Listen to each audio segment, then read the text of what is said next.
Today's guest is Dov Yoran, co-founder of Command Zero. Dov, it's great to have you on. How are you? I'm great. Great to be here. And Dov, you just landed, right? Straight airport Uber to this. Yeah, no, excited for BlackHat. It's an awesome time every year. Everyone makes their pilgrimage to the desert for a couple of good days of clean fun. It's good fun. Have you guys got a booth? Yeah. We don't. We traditionally do meeting rooms and kind of get off the show floor and kind of do one-on-one whisper suites is our typical approach. I've seen, I've heard mixed things, but it seems like the ROI of having a suite and having those meetings versus a booth, it's one of those. I feel like the meetings are just great. To have your own booth, it's one of those. Isn't it? It kind of depends. Depends on the product. Depends on the company and the culture and what they're pulling together. So I've seen both be pretty successful. So. Yeah. And what's the objectives for you guys this week? Any outcomes that you're looking to attain from this week? Yeah, we came out of stealth a few weeks ago. So we're meeting with current customers and pilots and design partners. We're meeting with new prospects. We're meeting with different partners, different technology partners, some investors. So it's a whole conglomeration of meetings. It's going to be good fun. Yeah, well, it'll be busy. So it's just everyone in one place for a couple of days and makes it a productive summer. That's it. The way I like to start the podcast, taking it back to your background and before Command Zero, what people may or may not know, you've got quite an interesting background with your brothers within cybersecurity, which is pretty cool. But are you able to give the audience just a quick intro to you and how you've got to where you are today with Command Zero? Sure. I mean, I grew up in the East Coast, went to school for chemistry and pre-med and the whole nine. Cool. And then I worked at Accenture for my first couple of years out of college. And then to a startup that a couple of partners pulled me into, and one of them was focused around it was a micropayments company, and we had zero risk measurements in place or close to it. And I found out, coming in after Thanksgiving, and we hired a Fair Isaacs risk manager saying, "Hey, pack up your bags." I'm like, "What do you mean? This is great." This was about 60 people in this startup. And it was it was an exhilarating 9 months where, running the operations, working with law enforcement, fraud investigations, opening and closing accounts around the shift. An amazing, amazing experience. I was doing that. And in parallel, my two brothers, older brothers, had co-founded a startup called RipTech. Cool. Which is one of the first MSSPs in the space in the mid 90s. And I'd actually go down on weekends or different, throughout the summer, and I'd learn TCP/IP and networking and others from my brother and meet and, kind of teach me the fundamentals. And when my prior company that I was working with finally came to its demise, I came down to work with them, and it was an awesome experience. I'd say the three of us, the two of them, then me as a product manager. And they ran that for 5 years. Very cool. I was acquired by Symantec a few years thereafter. And I actually stayed on the longest. I spent 2-3 years post-acquisition with Symantec. So running the MSSP partner programs globally. So it was a lot of fun. We all lived together. For most of it, there was fighting, there was crying, there was hugging and kissing, and everything in between. So, very cool. Usual family affair of things, and we're all still in the same industry. So it's fun, going to different conferences and bunking with your brothers and other kinds of things. Yeah, I thought that's very cool. It's so unique. So you've got 3 other brothers, right? And everyone's in cyber still. Yeah. So my two brothers, and I have a younger brother who's in cyber. He's an attorney. Very cool. Yeah. Okay, nice. And so Command Zero today, for those that don't know, so you've come out stealth the last couple of weeks, very exciting time. I guess let's start with what's the problem that you guys are trying to solve within the space? So, spending the last 25, 30 years in the industry, it's always been a challenge around looking at these most important critical alerts and events. And it's so true, even more so today. How do you vet and properly run down those events? And there's been great progresses in technology and EDR and others along the way that have helped teams, advance that cause. Yeah. But there's still, given today's environment, the complexity of the environment, the typical experience factor of analysts in the force today, and sometimes some of the archaic solutions or technologies that are currently in place that don't necessarily fulfill the investigation need. To me, that's such a glowing red, sign that needs help. And so we want to help those teams, the analysis teams, the 20-year industry vet who knows exactly how to conduct investigations, knows exactly what to do, along with someone who's lesser experienced, the 2 or 3 year industry or security analyst, helping them conduct investigation and sort of helping those two camps really advance their cause. And that we're super excited about what we're doing in our journey. Yeah, it's very cool. And so your seed, was that your seed you came out with, or Series A that you announced? We announced our seed. It was led by Andreessen Horowitz. We had participation with Insight Partners. Awesome. And I was also really excited. We had over 60 different industry thought leaders and cyber executives, public and private CEOs and CTOs and CISOs. And it felt great because it validated, yes, this is a real problem. The solution you have, hey, it's a big challenge you guys are tackling. We'll see if it works, but it's enough to kind of throw a bet in there and get behind us. So that was an awesome thing to see and see that sort of groundwell support. Great backing. And how long's the journey been in stealth? How long have you been building this? Oh, we've been 2 years now in stealth. Wow. Yeah. So we're 30 folks full time. 28 of us are in engineering, R&D, building product. Nice. So although it's been in stealth for that long, we started our early adopter program, our design program, in August of last year. Cool. So we have a healthy number of enterprise users from the Fortune, several in the Fortune, down to a research institute and a government agency and sort of everything in between. Very cool.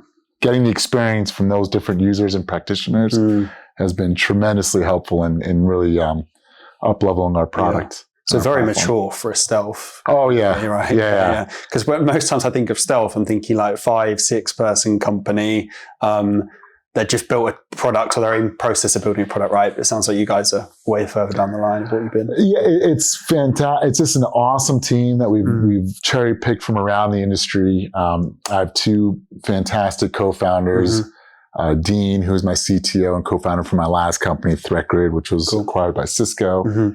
And now Huger is a co-founder, and he's had 3 or 4 startups that he's been a co-founder of and exited and spent a chunk of time at Cisco. So that and different folks, just an amazing team, the leadership team, all across, up and down. I'm super proud of what we've been doing. And what's the key vision for you guys? And has that actually changed since you were in stealth, right? That first vision, since now you're in the market, you're in the market eye. Has that changed at all? Or has the vision stayed the same? It's stayed pretty much the same. The thing that it's kind of crystallized a little bit more is thinking about the user.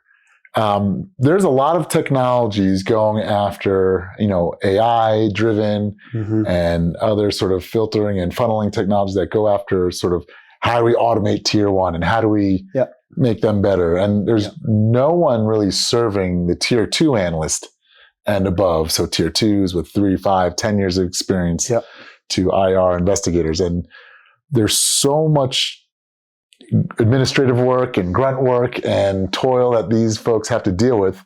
They're advanced, but yet they still have to get caught up in these. And we building a platform for that audience to conduct those investigations. And it's really a niche that we're finding a really, really good reaction towards. Yeah, absolutely. And it feels like I've heard a couple companies do the tier 1, as you say. Not heard of many that are going further down the line, right?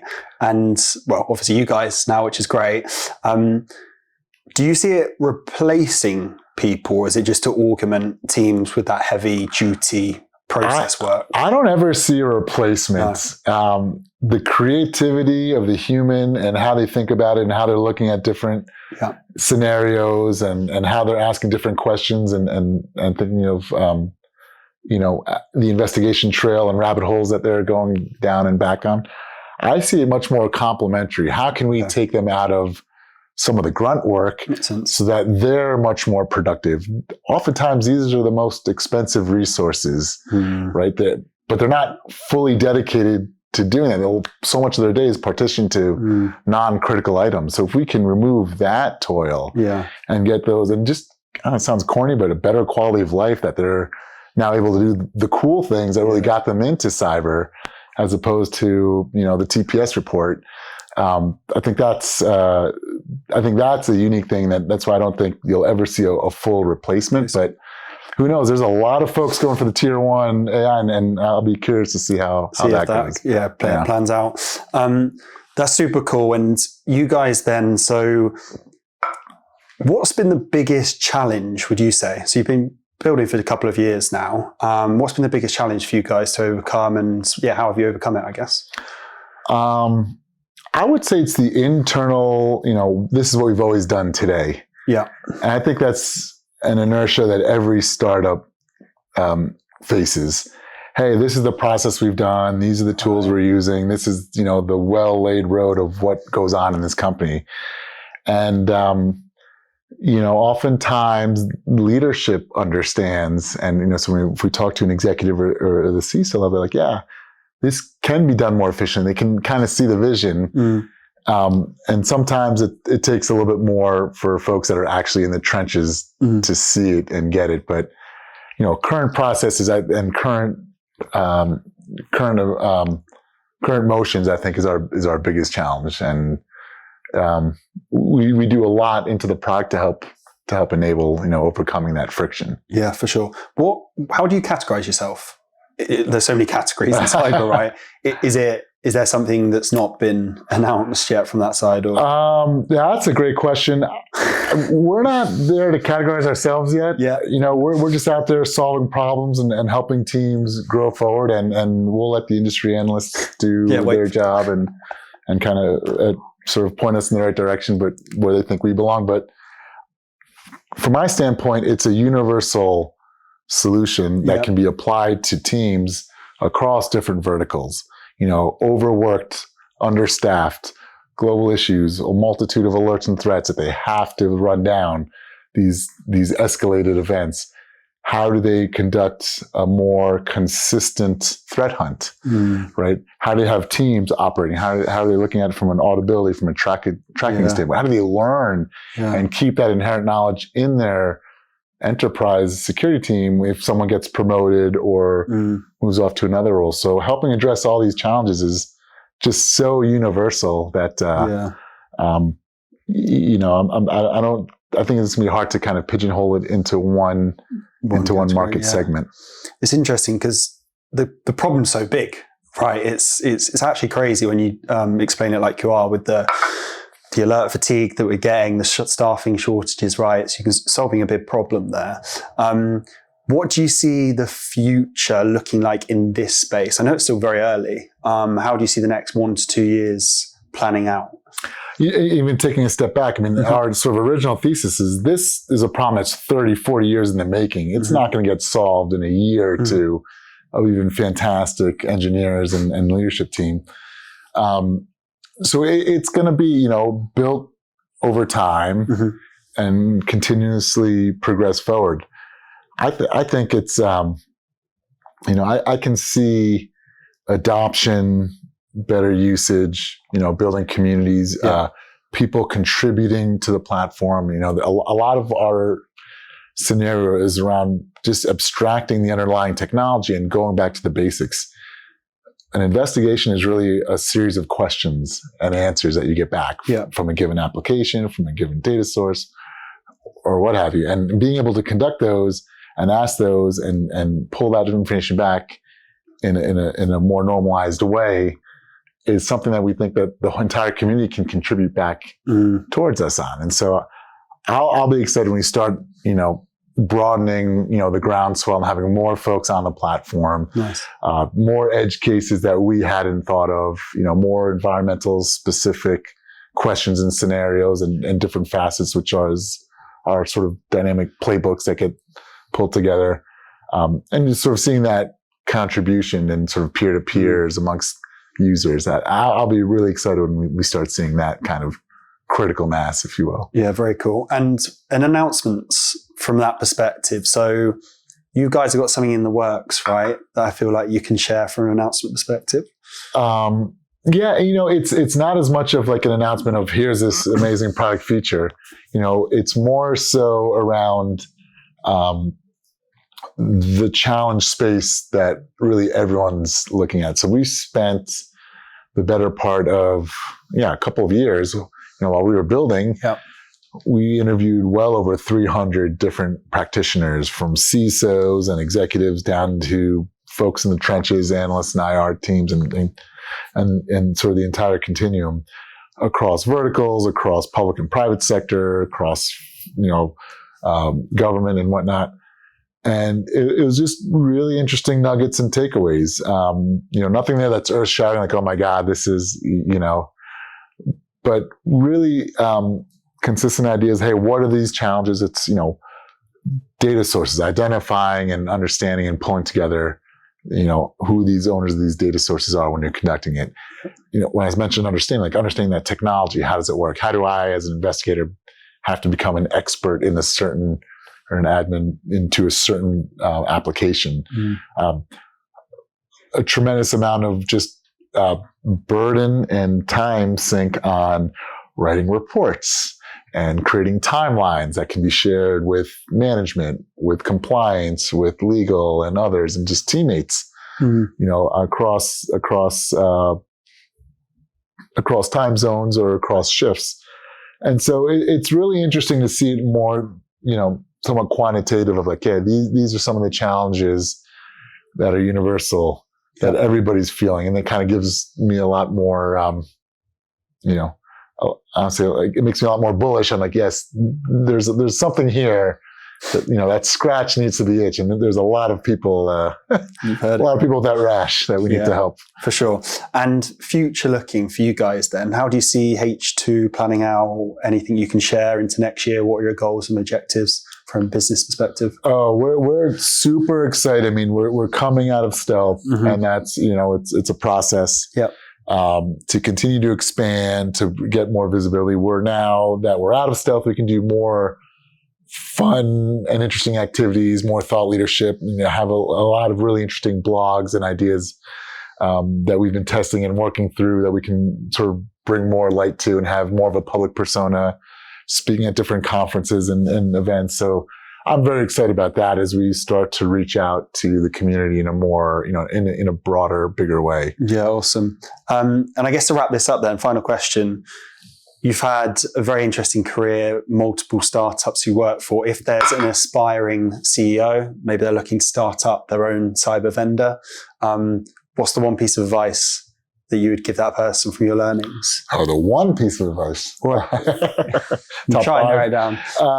What comes to mind? I'm always a fan of sort of a shared burden.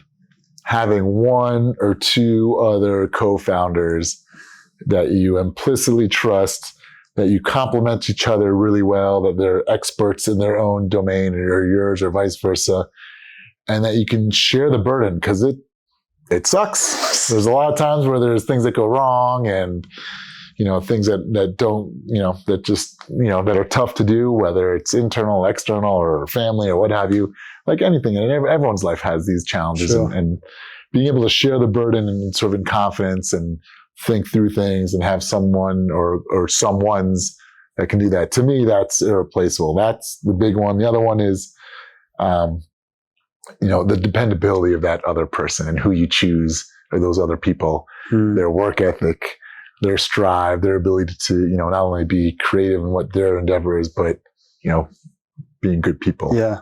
It's interesting because most, categorizing there, but a lot of the security vendor startups have been successful, existing leadership teams, right? like you've seen in your guys, you've probably worked together, you've had exits, and it all comes down to that. You go through battles and you win, you lose, but you gain shared experiences.